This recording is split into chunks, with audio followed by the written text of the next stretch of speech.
Anonymous says, Frankie, a lot of your stuff is based around becoming a mini influencer in an industry. For those of us whom being on video sounds about as fun as being buried alive and know we will never get comfortable doing it, is there any hope to winning, playing the agency game, or even making money online at all? If so, what would your strategy be?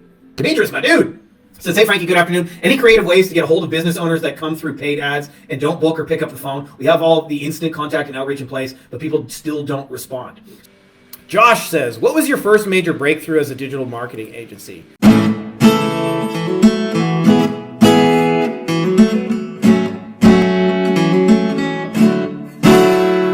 What's up, everybody? Are we live? Are we working here?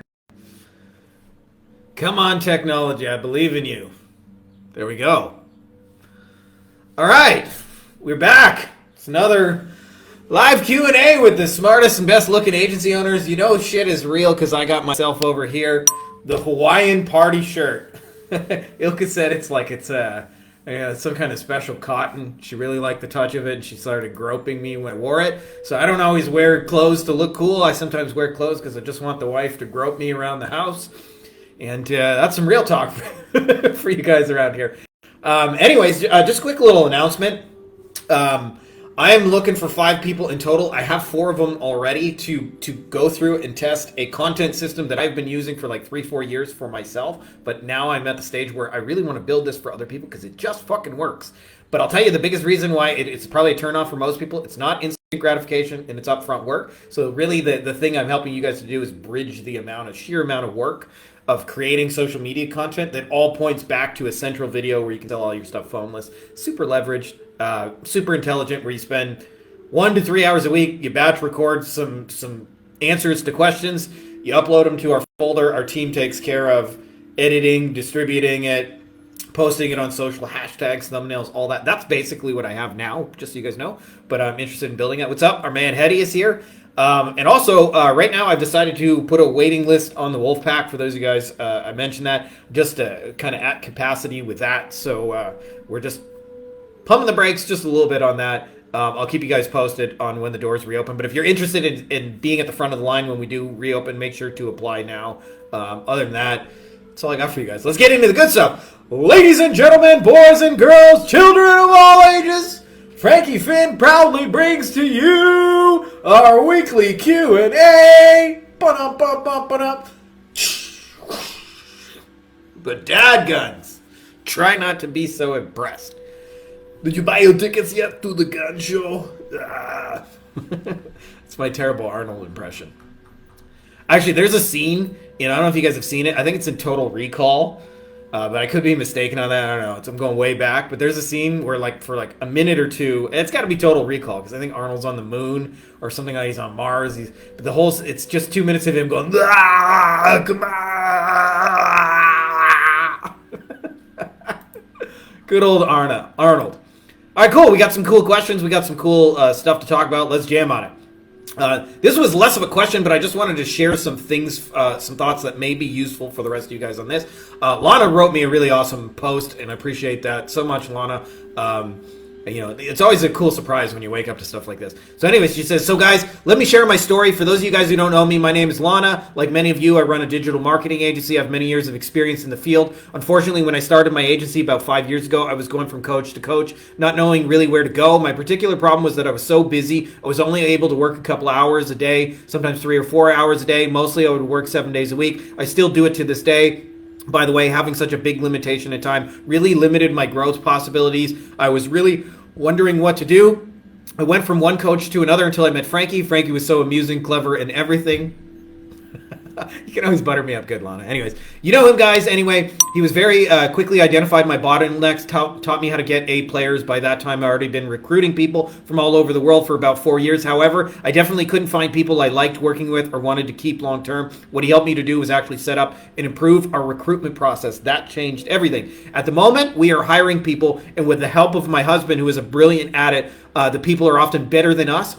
They have better qualities as personalities, pay more attention to detail, and their English is better than mine. I don't know how to overall compare them, but they are such great human beings that they lift us up. To be honest, last year wasn't an easy year because we got sick 3 times with COVID. All 3 times we had some complications arising from that, which was a shock to us. If we didn't have a team, honestly, I don't know what we would have been able to keep up. I'm telling you this because I wanted to share this thought process with you on how important it is to identify your bottlenecks and your next steps. Sometimes it helps you to unfold everything. For us, the changes we had included my husband being able to leave his full-time job. It's been nearly close to 3 years since he did that. That was the only way we could do it, as well as having a lifestyle agency. Since you're here, you would resonate with having enough time for your life, not just paddling into 60, 80 hours of work a week, which we all do from time to time. We all have to do it. Even I admit to having done it, but overall, having the ability to live your life and not being 100% attached to a business made a huge difference. Random thoughts from Lana. Haha. All right.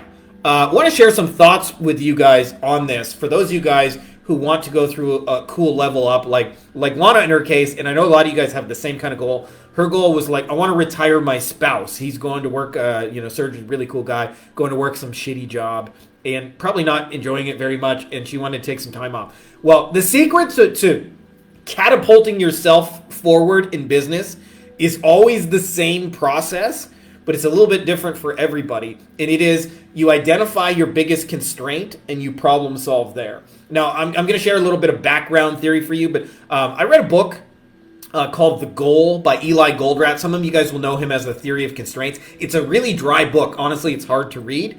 But the idea is really simple. Like, imagine there was a factory that made parts and pushed parts through. And let's say there were 5 parts in a row. And just for the sake of easy understanding, we'll call them machine A, machine B, machine C, machine D, machine E. Well, let's say machine A can make 100 parts an hour. And machine D can make 200 parts an hour. And machine C can make 50 parts an hour. And machine E and machine F are workhorses. One can do 500 and one can do 1,000. Well, that all sounds fine and dandy, but if you actually try and push parts through that machine, it's going to get stuck at machine C that can only do 50 parts an hour. And your entire system is never going to go faster than that limiting piece of growth, whatever your bottleneck is, whatever your machine C is.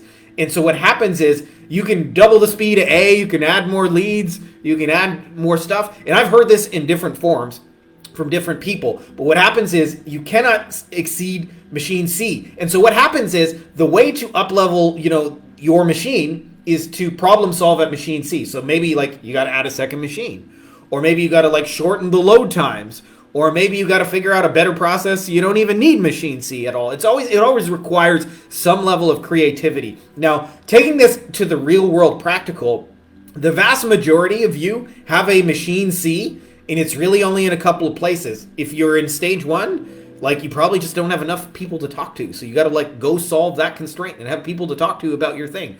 Or it could be they're getting the sales calls and they're not buying your thing. Or it could be they're getting through the sales call and you're simply just not onboarding fast enough. Or it could be all kinds of things related to delivery and fulfillment that you don't have an organized system. Or it could be now that you're bringing in team members, as in Lana's case, to fulfill on that system. Or it could be your managerial processes. But it's only like 6, 7 places in an agency. It's really not that many places.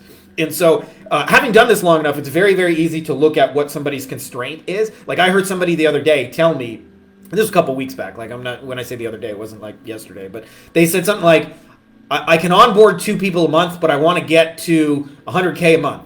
Well, if you can only onboard 2 people and that's your machine C, how are you going to make 100K unless you're charging those people both 50K a month each, right? Which I'm not saying can't be done, but probably not, right? So I say that to you guys because if that person doesn't fix their onboarding system, they're never going to be able to hit their income goals, because as soon as they sign clients, the whole machine will come to a slow standstill.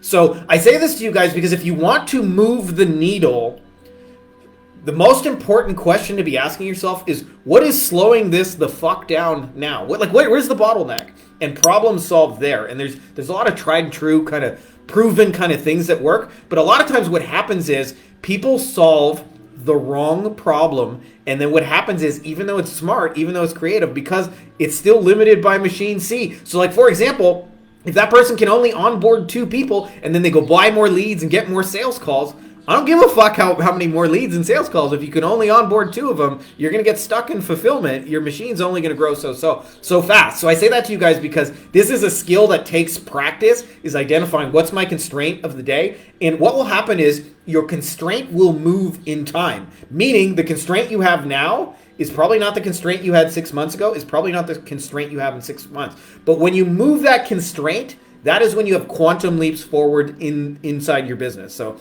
I say that to you guys because a lot of times it's just little shit. It's just little shit done well. But identifying your constraint is the first step that will really, really help you kind of blast it forward. And again, there are not a lot of places.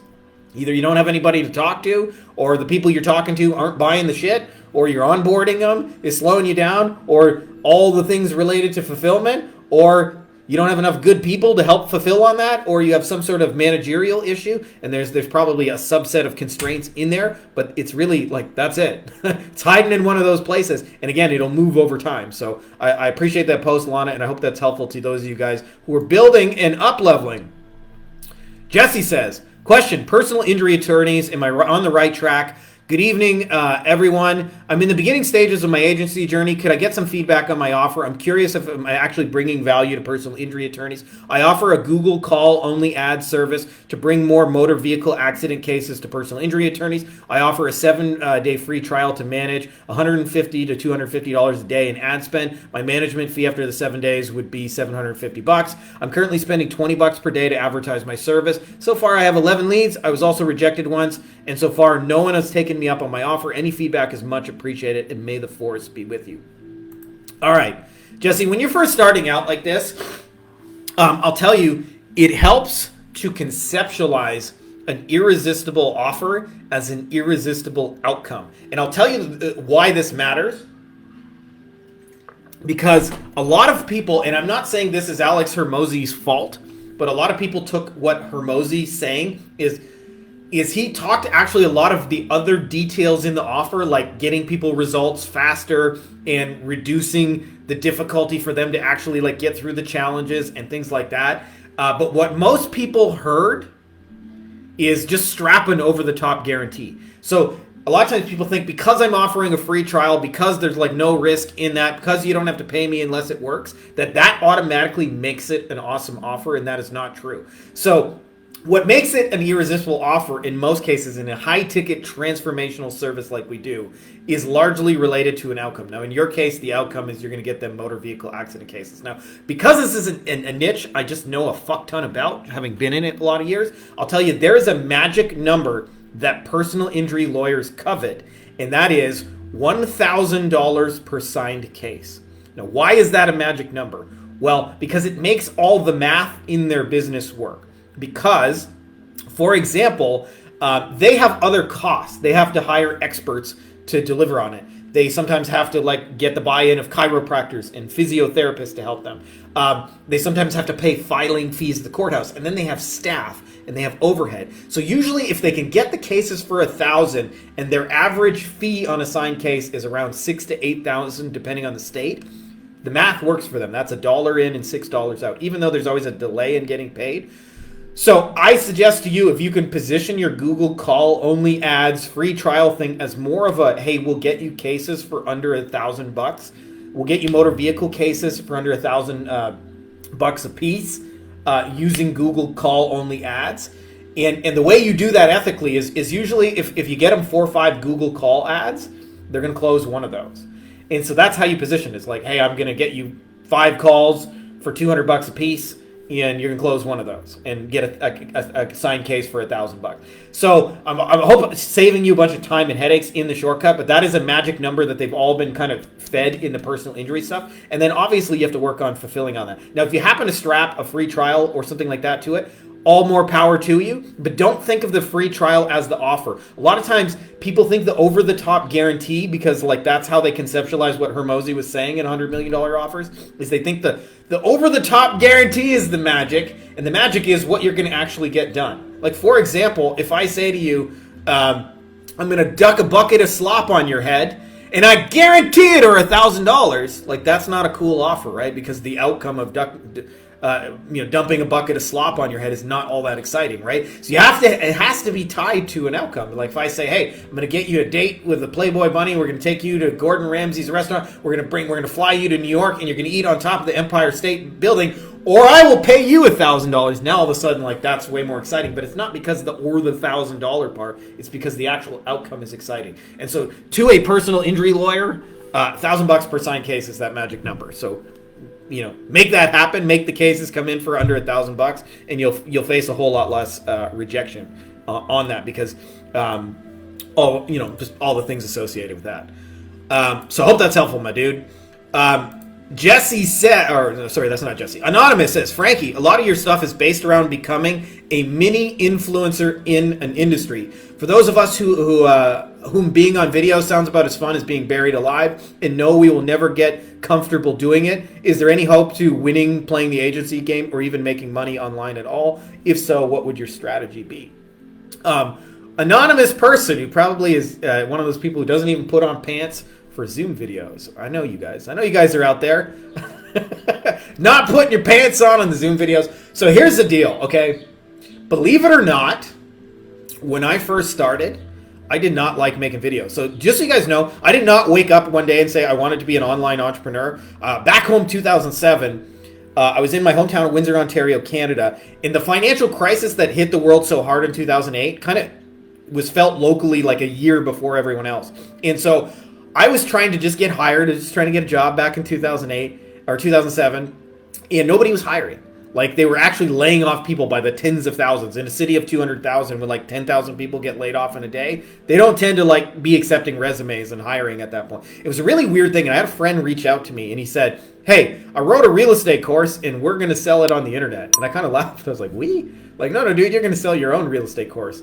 And he's like, well, you're really good with computers. You can figure it out. I'm like, I don't know. I've never made a website. I've never sold anything on the internet. I just like know how to fix computers. And he's like, well, you'll figure it out. And he hung up the phone on me. And I remember thinking, like, the nerve of that guy. But after 3 days, I was like, well, what else are you going to do? What else are you going to do? And so it led me down to this whole kind of internet marketing thing. And ironically, when it came to his real estate course, I had read a lot of the books. I had never actually done it, but I had like read, like kind of studied it.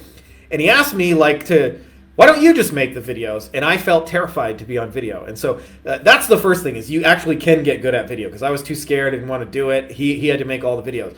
Second thing is, and I think this is probably going to be a better strategy for you, is if you think about a restaurant has a very clear division between front of house and back of house.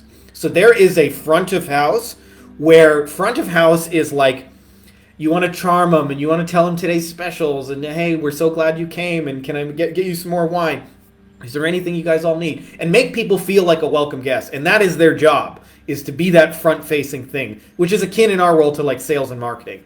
There's also a back of house. And by the way, my first ever job, I worked at Red Lobster. My first ever real job, I should say. I had a job selling chocolate bars that was kind of paid cash under the table. But my first real job, I was working at Red Lobster. And I remember when I was there, I was back of house. And so like a lot of guys, like, they just wear sweatpants and they're dirty, and they take too many smoke breaks and things like that. But at the end of the day, like, they made good food. That was their job, is to make sure a good product, obviously it's a fast foody kind of Olive Garden kind of equivalent, but for seafood. But nonetheless, their job was to make sure the food got made, not to look good, not to charm anyone, not to talk to anybody, just make good shit in the background.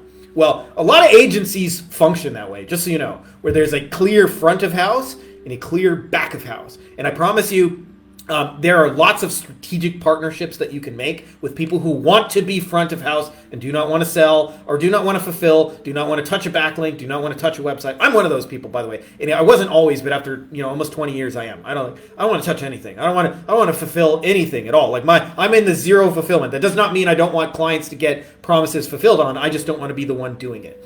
So I say that to you. I've seen this both, by the way, in marketing agencies and just as well in law firms, by the way, where there's partnership. One person is very clearly front of house, sales, marketing, face of the company. One person is back of house, fulfillment, actually deliver it. So you just have to really just find people who are fulfillment, or you want to do that. For us, the answer to that question was a white label agency. For the first 7 years, I was back of house. I only wanted to touch websites. I only wanted to rank stuff. I only wanted to figure out Google. I never sold anybody. It was never any meetings. The only calls I had were basically like fulfillment kind of questions, but I never had to like sell anybody ever. In fact, I just signed up clients doing that. So you probably want to find a structure for you that works like that, where you can be this anonymous back of house wearing sweatpants, no pants on Zoom kind of person, and you're doing the fulfillment. And I'll tell you, there's a real value for people like me, and there's a lot of us, especially in this world. There's probably more of them than there are people like you that know how to sell the work but don't want to do it, right? So you just have to strategically align yourself with people who want to sell it and incentivize them to go sell your stuff, and you actually be the fulfillment back of house and do all the real work. Demetrius, my dude, says, hey, Frankie, good afternoon. Any creative ways to get a hold of business owners that come through paid ads and don't book or pick up the phone? We have all the instant contact and outreach in place, but people still don't respond. So I'm assuming you mean that, Demetrius. Maybe I'm just, for clarification's sake. They're coming through paid ads. They kind of say, like, I'm interested. You schedule something with you, and then you just never hear from them again, or they ghost you, or they don't pick up the phone. I'm assuming that's what you mean. Feel free to correct me if that's if I have the wrong understanding. But to answer that question, because it's a common thing, even if it's not your question, maybe you can help clarify in the comments. But a lot of people have that kind of issue, and I'll tell you the 3 things that worked best for us to kind of eliminate the hey, we're interested, now you never hear from us. Thing number 1, and you can do this with either Go High Level or Slide Broadcast. Actually, I'll give you 4 things. First thing is I use Go High Level or Slide Broadcast, and we would send an automated voice message. We use a tool called Slide Broadcast. This was pre-Go High Level days, before it was really popular. But the idea is it sends an automated voice message, and it goes right to the person's voice message. And I'll tell you the magic of this.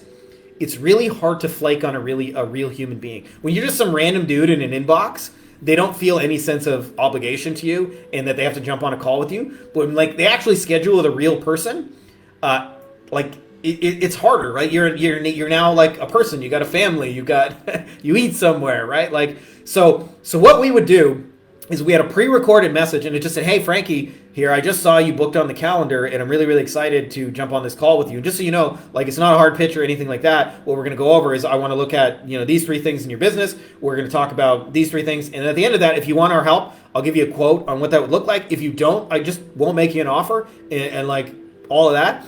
And it was just like a 30, 60-second message. In fact, I'll give you an example of the recording if you want to hear it. I'll give you guys a link for any guys who are interested in that. But point being, through the magic of technology, as soon as somebody would book, that would go out. But with Slide Broadcast, I don't know if this is true of Go High Level, but it has the same capacity, is it would take 10-minute delay, so it actually really felt like the owner called you rather than you were just getting some automated thing. And then we just never mentioned the person's name, so that way it doesn't feel like... you don't have to create a different message for everybody. It's kind of the magic of it. So that was the first thing. Second thing is, this is opportunity to pre-sell. So the second thing that helped us get out of people disappearing is you have a thank you page. Put as much social proof, testimonials, demonstration of results after you got it, so that when they book, it amplifies their excitement to actually want to show up for the call. Whatever you got, by the way. In the beginning, I did not have much. I had to start taking testimonials from lawyers who didn't buy my shit. I'd say, hey, can you just leave a testimonial that this was a good call? And they said, yeah, I'll leave a testimonial that was a good call. I had 12 of those that were lawyers that said hey, this was a really good call. And that would show up after they booked. Then I started adding, as we added clients, different results we had gotten and testimonials and things like that. And eventually we had a big old page just full of social proof, so that after you book, you started getting sold through that page. So that was the second thing. Third thing, this is the thing people will probably tell you first. It makes a difference, but I don't think it makes as much a huge difference, but reminders. So I sent it out 1 day before, 1 hour before, 15 minutes before, and the time.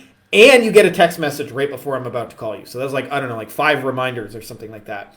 Now I'll tell you the fourth piece is this. The last 5 years is very, very different, is I just let people buy it through video without having to talk to me, and that pretty much eliminates all the chasing. And I find the people who are most serious about buying it will find you, they'll ask you a question. So you may want to consider that approach. You may not be there yet. I usually actually recommend doing calls for the first 5 or 10 sales just to figure out who these people are, what they want, what the people in your industry like, their terms, how they say it, and then putting that into a video. But if you do those 3 things to actually get them to show up to calls, where automated voice drop, live broadcast, by the way, is like, it costs like 10 cents every time you send a message. It's like nothing.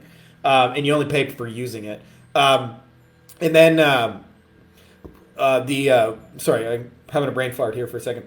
The automated reminders, and then the thank you page full of proof to get them excited about what they just signed up for. Those 3 things will like get more people to actually show up. We went from like, personally, I was having like 50% show up rates, which was really frustrating because, you book an hour to like spend with somebody and then you get on the fucking call and there's nobody there and they don't answer the phone. That was like challenging for me, especially because we booked a lot of calls. And then we switched to that, and I had about 95% of people show up. We'd still have the occasional no-show. I don't think you can ever really 100% get them out of your machine because life happens. People get busy, things like that. They forget they booked it. But much, much, much higher show-up rates with those three things, and that's what worked for us. There are probably other things that work, so like don't take that as gospel. I'm just sharing, what was helpful for us. And big shout-out to Rob Ramoni, the man himself, because I didn't figure out any of that. He had the same problem in his funnel, shared what was working with him. We did it, worked for us. So I'm pretty confident it'll probably at least improve things for you. So hopefully that's helpful. My man, Zahid, a question to agency owners. I was thinking to make good-looking Facebook profile and be active on it. To those doing this, do you actually get any inbound organic leads from Facebook? I mean, is it actually worth it?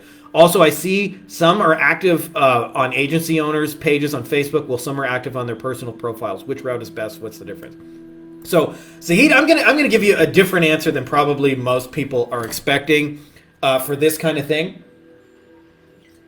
So, you are in a unique circumstance because I clicked on your profile. Is anyone who's doing this, and we have a few of you guys in this group who are doing this, and you're either in one of like the countries where you have like a huge amount of distrust.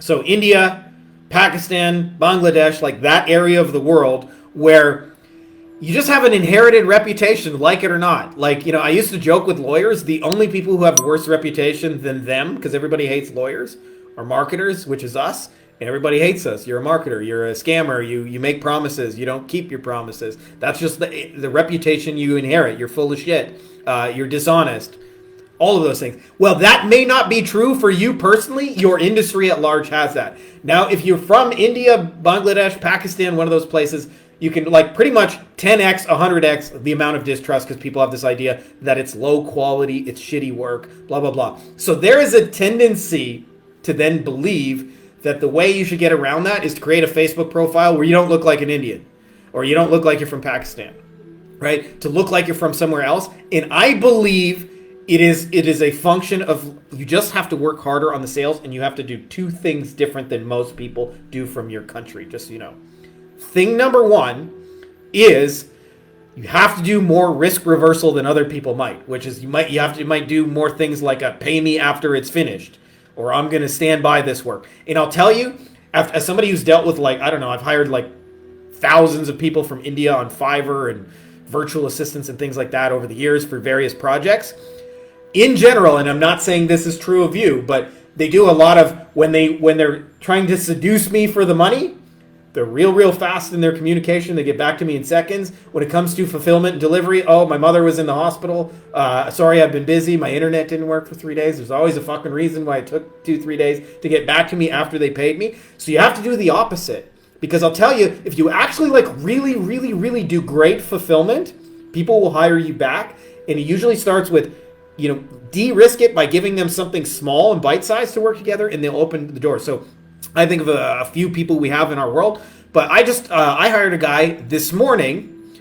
His name is Tulsi. He is from India, and I have been hiring Tulsi for 10 years, right? Not just once or twice. So I share that to you with the idea that like not everybody from India is like out to screw you and all those kind of things, but you have that reputation, you have to overcome it. So I don't believe the answer to that is trying to make a fake profile and pretend you're not from India, because like a sophisticated business owner, like I can tell you're from India. Like for example, when a pretty white girl says to you, "Hello, sir," like I know that ain't really a pretty white girl. It just ain't, right? So instead of trying to hide from that fact, is Just openly address the elephant in the room. You're skeptical because I'm from India. I want to show you that I'm not like people from my area. That's why I would like to work with you on a small test project, and I've taken the risk out of it for you. My goal is to show you I'm going to do great fulfillment and actually stand behind it. And I hope that this can lead into long-term stuff where you'll want to hire me again and again, and that we can work together long-term. And I tell you, if you do that, people will work with you, even if you're from India. I know it's a bit of extra hoops and stuff you got to jump through, but I'm just being real with you, man. Like, you got a reputation that, earned or not, you're dealing with, and so rather than fight it, address the elephant in the room, and then use strategies to overcome that. So hope that's helpful, but don't do the fake profile, because I'll tell you, if for me personally, like, I ain't gonna work with you long term if I don't know who you actually are and you're trying to hide and pretend to be somebody else on the internet. That's me personally. I think a lot of people feel that way. I'm not saying you're the only one. I'm not saying everyone would react the same way, but I think it's just smarter, just be real with people and address the elephant in the room. Adam says, appointment issue. Currently, we are averaging 20 plus 15-minute appointments daily that are self-booked from Facebook. The issue is that we're getting so booked up, they have no choice but to schedule, sometimes 11, 13 days in advance. We're having a problem with people showing up or just forgetting about it due to how long it's scheduled out. What do you have in place to mitigate that? We already have reminders from Calendly. Okay, a couple different ways you can go with that, Adam. Okay, the overall strategy, not just talking the fact that they're 11, 13 days out. Thing number one, just hire a commissioned salesperson and shorten that time from 11 to 13 days to 1 to 3 days. I found that with our booking stuff, in rare exceptions, anything longer than 3 days, they fucking forget who you are and why they even scheduled the call in the first place. Right? So I'm not saying you can't make it work, but man, you need a lot of reminders and a lot of shit for somebody 13 days out. Most people just can't think longer than the weekend. I'll tell you, when I was poor, man, I was just trying to make enough money to get drunk on the weekend. That was my life goals. If I could get drunk on the week, that's where most people are at. They're not thinking more than, other than maybe a vacation they got booked next year. But 3 days is as far out as I would go. So option number one is a salesperson. Now, I want to share a story with you that I think is actually the direction I would go personally. So I had a friend who in the very early days of Facebook ads, they had a book call funnel for a high-ticket coaching offer that was just crushing it, to the point where they were getting, I want to say, 100 to 300 bookings a day, or no, sorry, not a day, a week, every week, right? So 100 to 300 bookings, and they didn't have a salesperson, and they were trying to backfill that salesperson, but just couldn't do it. And they would try people, and the salespeople wouldn't work out, and they would have turnover and things like that. And so what happened is the vast majority of leads were going nowhere. Literally, they're paying all this money for Facebook ads, although the Facebook ads in the early days were insanely cheap. So they were getting it at the insanely cheap rates. But nonetheless, the vast majority of leads going fucking nowhere. So what did they do? Well, they simply added another step, and I forget exactly what they said and how they framed it, but they said, if you're really, really, really, really ready to buy this thing and you want to talk to somebody right now, fill out this extra page and this extra form and tell us why you're ready to go right now. And what happened is they stopped calling the 300 leads and only started calling the 10 to 20 who filled out that second form, who were essentially ready to buy it. And their closing rates, by the way, went through the fucking roof, which were 80, 90, almost 100% some weeks, because those are the people who were the most motivated, most ready, most pre-sold before the call. So one option you may not have considered is, if you really, really want to get this thing, give them an extra reason to fill something out. Give them a second step to say, if you're really, really, really, really, really, really, really, really ready now, fill out this extra thing, and somebody will be in touch with you sooner. And call those people ahead of calling just everybody who's 13 days out. Because what you'll find is, the people who are 13 days out, you'll sometimes, especially if all they know about you is a little Facebook ad, they may get on the phone and they may be 2 out of 10, 3 out of 10. Somebody who fills out and jumps through extra hoops may be an 8 out of 10 and is probably going to be much, much closer to you actually closing a deal and working together. So that's another piece you may want to add, is add an extra hoop that says the test for level of I'm really, really serious, I want this thing.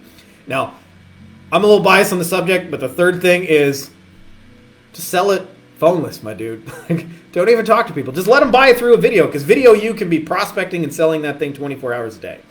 And I would probably get them onto an email list and follow up with them in addition to the video. Because, You can close people direct from video, but like strapping some follow up to that, especially just like clarifying some of the detailed questions in the videos, it's just going to work. And I mentioned this in a post the other day, and I sent you a video as well, but this is for everybody else who hasn't seen it. People with money do not want to fucking jump through hoops to buy your shit.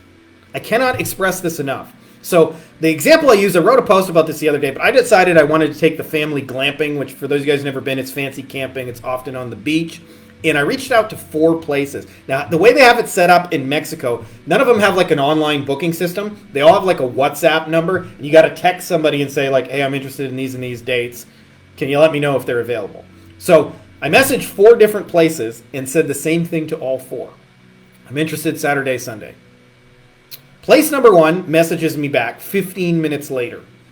15 minutes later, they sent me 16 digits.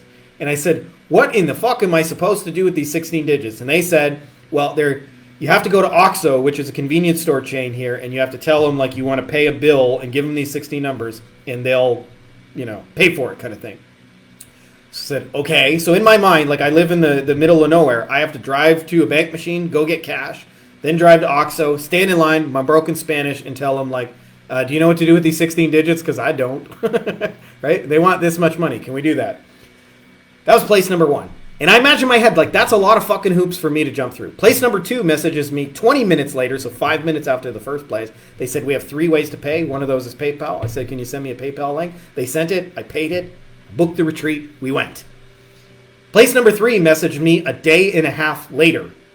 I never bothered to respond to them at all because I'd already booked a place and I didn't have time to. 4th place never messaged me back at all.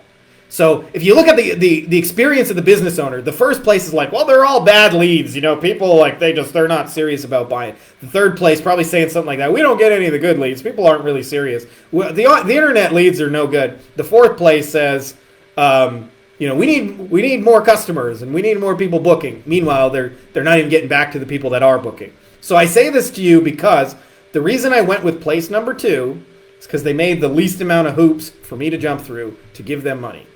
I could send them a PayPal in my underwear, in my living room, on my phone. Takes 2 seconds to do. So, and I would urge you that if they just put an online booking thing and I didn't have to talk to anybody, I wouldn't even have WhatsApped them. I would have just bought it right off the damn website. So I say that to you guys because a lot of times we don't realize that sales calls and scheduling and things like that are obstacles to sales, not benefits. And especially busy, successful people with money that just want to buy it. Like, I just want to buy the fucking retreat and go. I don't want to have to talk to you other than just like, we're here. Where do we go now? Right? Like, that's what I want. And so I say that to you guys because like the power of, I used to think like, hey, if I'm struggling to sell this on a phone call, like how would going phoneless be any better? It's actually easier because you remove reasons people were not paying you before. Like, hey, it takes a day and a half for you to respond. I got to text you. I got to drive here. I got to go. Like, all those are reasons I'm not going to give you money because it's just too fucking inconvenient for me. So I say that to you guys because, like, go phoneless and remove some of those things and you'll find, like, people will pay you faster, easier, with less issues. Josh says, what was your first major breakthrough as a digital marketing agency? So I don't know. Some of you guys have heard this story, but to be honest with you guys, in the beginning, I was a dabbler.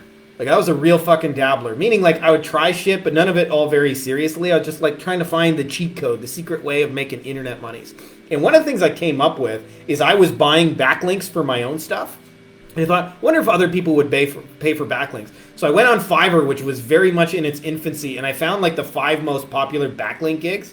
And I put them together in a package, and I think it was exactly $5 in those days. It wasn't like now. There was no fees and conversion rates and all that shit, but it was exactly $5. So I spent $25, and I offered those packages for $50 to $100 on different forums.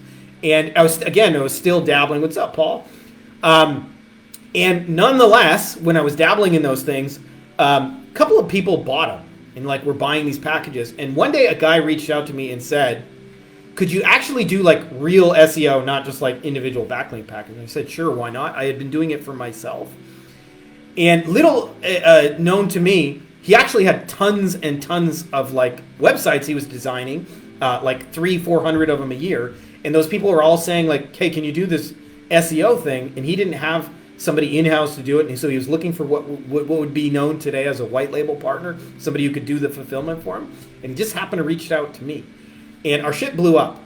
Like real fast. Faster than I knew how to scale, faster than I knew how to build systems, faster than I knew how to hire. But like he just basically brought me 3 to 5 new clients a week, every week, for years and years and years and years and years. And it was just like, it was really intense from like managing the workload. And I was not organized, had no project management, had no systems, no process. It was chaos, but don't recommend it, but I did it.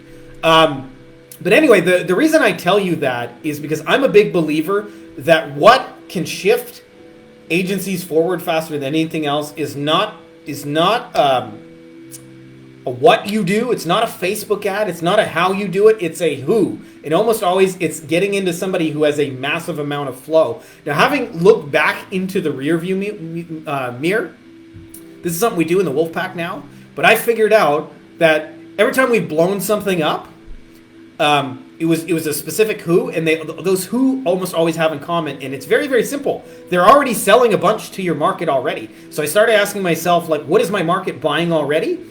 And I came up with 7 different categories. For the most part, they're buying expertise, coaches, courses, consultants, masterminds, etc., etc. They're buying like books and information, like somebody's curating the content, somebody's making the YouTube channel and the podcast, and writing the best-selling book in that industry. They are buying from communities. People organize communities on LinkedIn and Facebook and things like that, sometimes in real life.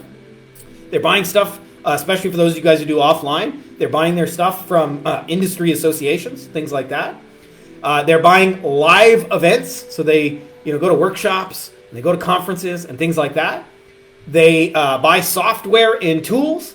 Right? And so in different industries, tools are sometimes like real tools. Like if you work with contractors, it might be the Nail Gun 9000. If you work with agency owners, it might be Go High Level. But nonetheless, there are tools and software they use to assist them with their job. And then there are other quote-unquote competitors is the last thing. They buy SEO, they buy pay-per-click, they buy this and that, all those sorts of things.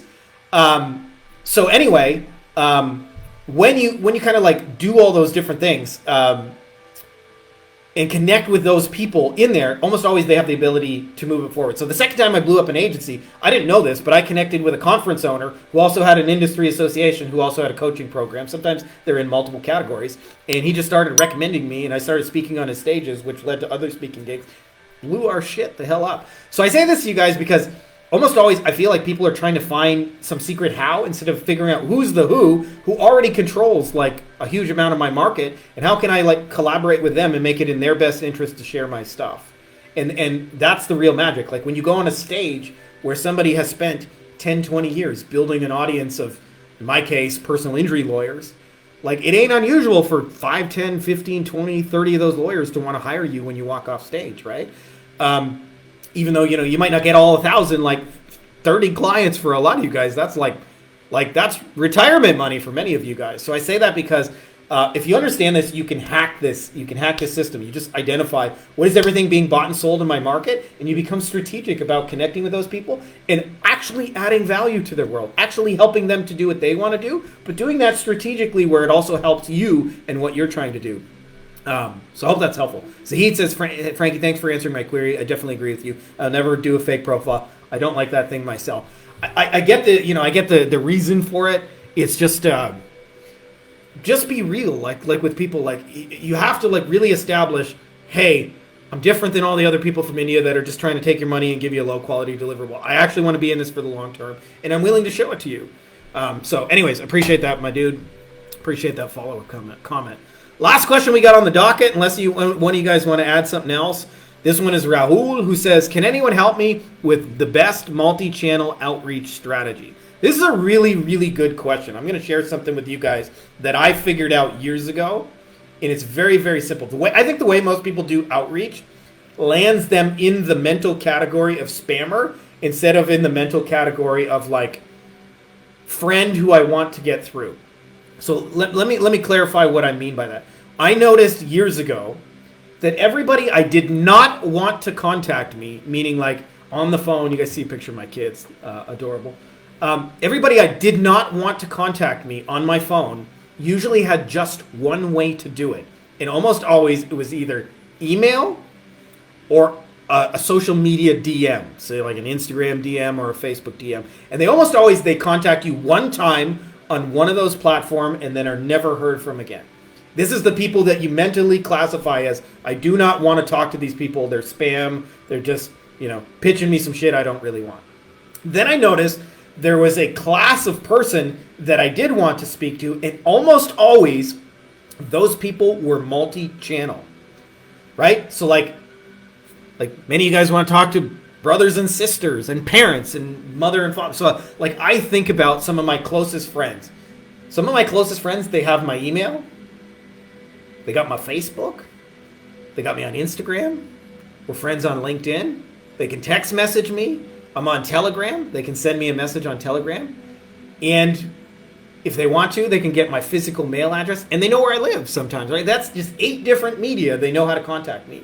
And I'll tell you, a lot of times marketers miss this, but even before the subject line comes, the who sent you the message, which is actually more important than the subject line. Who's sending me the message and what relationship do I have with them is even more important than the subject line. So I say that to you guys because most internet marketers are caught up in this idea. I want to send one magic message through the DMs. Now, what I noticed is when people would buy from me, often I would start seeing them across multi-channel. So like before, like this is a common thing, is often before somebody joins our mastermind, I see a YouTube comment from them, I get an email message from them, and they comment on my Facebook shit. Like there's just 3 different places I know they're paying attention to me at. So I say this to you guys because you can hack this. It's like you can hack this. You can hack this. And how I do it personally is using the previous example, what I would call shoe stores, is I identify the movers and shakers in the industry that already have all the clients and all the flow and all the money in the industry moves through them, such as the guy who puts on the big conference. Like if I'm trying to connect with the guy who puts on the big conference in my industry so that I can collaborate with him and get into his flow and siphon some of that client flow to our business and to our agency, I go multi-channel. Now, this is easier because, to be honest with you guys, I'm only sending like 1 to 5 messages a week. I don't really need to do more than that. I would much rather knock on one door that opens 10,000 than to knock on 10,000 doors individually, which is why like one conference owner who already has an audience of 10,000 people, to me is a more efficient move than trying to get 10,000 people to pay attention to me one at a time. But if I'm going to connect with that one person, you best fucking believe that shit is multi-channel. That means like I'm gonna add you on LinkedIn. You're gonna get an email from me. I'm gonna friend you on Facebook. I'm gonna comment on your shit. That's a big secret to how I do it. And I do that knowing that mentally people who can reach you multi places are in that mental category of I want to talk to that person. And this is not automated spam that goes to anyone and everyone. So I tell you guys that because you can really hack the system once you understand this. Now, I understand I'm handing dynamite to a lot of internet marketers that will try and automate that and turn that into spam and probably ruin it for a lot of us. But if you do it in a way where you're intelligently connecting with people and actually like adding value in their world and connect, what you'll find is instead of these cold outreach, what everybody does, trying to message strangers and getting ghosted 99 times out of 100, hoping 1 or 2 of them will buy your shit, you'll send 5 messages and 4 of them will talk to you within days. And it's not unusual, 3, 4, 5 of them to like consistently say yes to your stuff and want to work with you and want to collaborate with you. And I'm not saying the only piece of that is that, but a big part of it is the power of multi-channel, the power of like being put in the category of I want to talk to that person. Just look at your own phone if you don't believe what I'm saying, and you'll notice all the people you want to talk to have more than one way to reach you. All the people you don't want to talk to have just one, usually an email or like a Facebook or Instagram DM or something like that, or a LinkedIn private message, right? Like none of the people who send me LinkedIn spam email me, follow me on YouTube. They're just like, they're looking for some magic message that's going to make me to buy. But what if they actually wrote me an email and connected with me and here, like suddenly that same LinkedIn message becomes more interesting, right? And I'll tell you what I thought was the best, most organized, systematized way of doing that. It was forgetting his name, Jamie Sten something, really cool dude. But he was showing us. We've got a video on our channel. I don't know why I'm blanking on his last name, but Jamie showed that one of the things they did on LinkedIn to get people's attention is they started commenting on your stuff, not just showing up in your DM. And they had a series of like 20 comments they would use that were kind of generic, but like seemed like they had read the post. And they would have VAs that everybody they were trying to connect with, they would also be commenting on their stuff, right? That alone is 2 media. Now I'm not just the guy in your inbox. Oh, that's the guy who commented on my stuff the other day. He's messaged me. I wonder what he wants, right? So when you understand this, you hack this because it's relationship building at scale rather than trying to think about what most people think about, which is why they fail so much with this, is they're thinking about magic script. And I compare this to, and I can't like say this enough, back in the day, way back, like I'm talking like 2007, 2008, my man Dave Miz had a product called Insider Internet Dating. It was like internet dating was a new thing, and he was showing people how to get dates on the internet. And the thing all the guys were looking for was the magic pickup line. Like, what's the line I say that's going to get the girl to throw her underwear at me or want to marry me, whatever it is you were after. And here's the truth.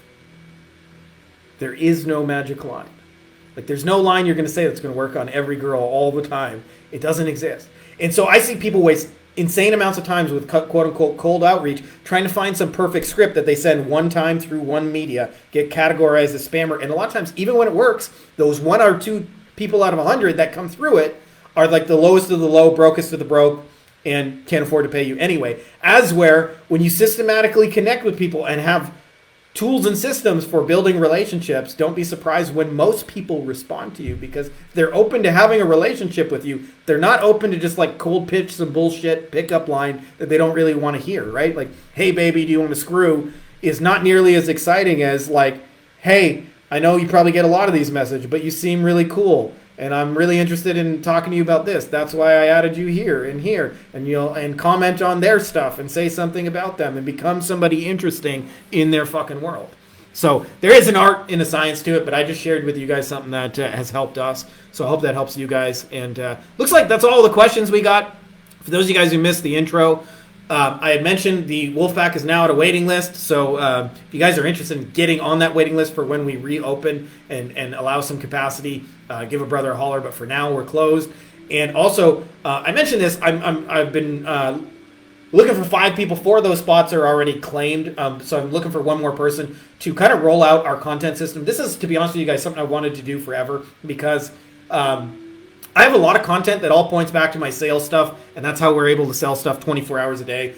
Like this, just being real with you guys, I get a lot of payments where they show up and I have to go, who just paid me for what? And I have to kind of like investigate like what the deal is with that. And a big part of that is I have a content factory that puts out stuff, and there I have thousands of little videos that all point back to my sales stuff. Well, in order to do that, we had to build systems and process to do that, because like I'm active on TikTok. I've never that's not true. I logged in like 2-3 times for maybe a minute, but I've spent maybe a total of 3 or 4 minutes of my life on TikTok, and yet we have hundreds and hundreds and hundreds of videos on TikTok that, again, all point to my sales stuff. Same thing is true. We got stuff on Pinterest. I'm on Medium. Our Facebook page puts out stuff. All of that is done through VAs and process. And so the process really looks like really simple. Is you get a list of interesting topics. You pick the 10 things that you know the most about that you could talk about in your sleep. For example, if you sell SEO, you talk about the topics that relate to SEO. You answer questions on those things. You upload them to a server, and then the VAs take care of editing those, chopping those up, uploading them to sites, scheduling them, hashtagging them, posting, all that stuff. And it allows you to be all over social media, but in actual reality, you spent 1, 2, 3 hours. And it's especially useful for those of you guys who are like me, who just like shooting your mouth off and you like talking about the stuff. For those of you guys who are interested, send me some details. Like I said, I got 1 spot. I'm probably going to roll this out bigger because I've wanted to do this forever. But in the meantime, I'm testing it with just 5 people because I want to like kind of iron out some of the bugs. Because as I've done this a bunch for myself, which is really cool, but I haven't done this. I have done it for some of my private clients, but I haven't formally offered it to anyone. But I want to turn you guys into little middle social media authorities in your niche. The only caveat to this, and I'll tell you the biggest reason most people don't do this, is because in the first like 2-3 months, very little happens because you only have a few videos out there and there isn't a lot of repetition and people don't know you and they don't recognize your name and so forth. And so I'll tell you, most people try it for 30 days, maybe 60, and then give up way too soon. But if you can just stick with it for 6 months, I've never not seen it work. And it's a compounding thing because like once you have thousands of videos that all point to your sales material and literature, like sales just come in 24/7. Like even on Christmas, people buy my shit. It's kind of wild actually that we make sales even on Christmas.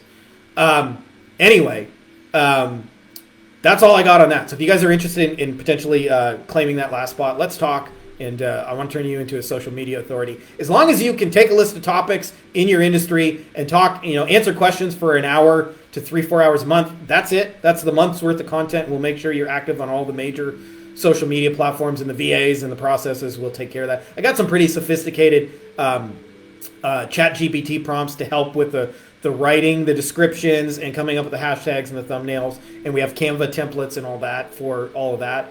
And that's it. We just put your shit out there, and it's not perfect, but it just fucking works. So for those of you guys who are interested, give me a holler on that. You can just shoot me a private message. I don't have a formal page or even a Loom video or a Google Doc about it. But if you're interested in being one of those kind of guinea pigs, get the benefit of, by the way, of being one of those guinea pigs is you're going to get it way cheaper than anyone else will later. So that's the cool side of it. Is like I've got it at $1,000 a month right now. For most of you guys, like you just need one fucking client. You put out thousands of videos on the internet that all point to your video. You're going to close more than one client with it. And also, to me, the most valuable thing is the longevity. Like, I've run a lot of Facebook ads, made a lot of money with Facebook ads. I've done cold outreach. But the problem with those things in general is that as soon as you stop, so does the money flow. So does your cash flow. So does your new business. As where when you do it the way I'm describing, like, I have stuff on YouTube that, like, from 10 years ago that's still converting people. Like, I couldn't turn it off if I wanted to. So that's the benefit is you create a longevity machine that it's a build once and then it continues to run for you continuously and compound in the background. So I hope that's helpful for you. I see Rehan's here. What's up, my man? Anyways, that's all I got for you guys this week. And much love. And may the force be with you. Happy Monday. And I hope you guys are crushing it. Hey guys, if you like this video, you'll probably also like our free Facebook group, Beyond Agency Profits, Agency Lifestyle Design. You can get free copies of the book inside here. I look ridiculous. We're doing weekly Q&As, giving answers to all your questions. Some of the best, smartest, brightest people. We've got lots of industry leaders doing 7, 8 figures and beyond. It's a literal who's who of the brightest agency owners that I know, as well as lots of tips on scaling and stuff, books that work. So if you're not already part of it, you're going to want to be part of it. So make sure to click the link. I put it in the description of the video as well as in the pinned top comment below. So just scroll down and you can join, and it's totally free.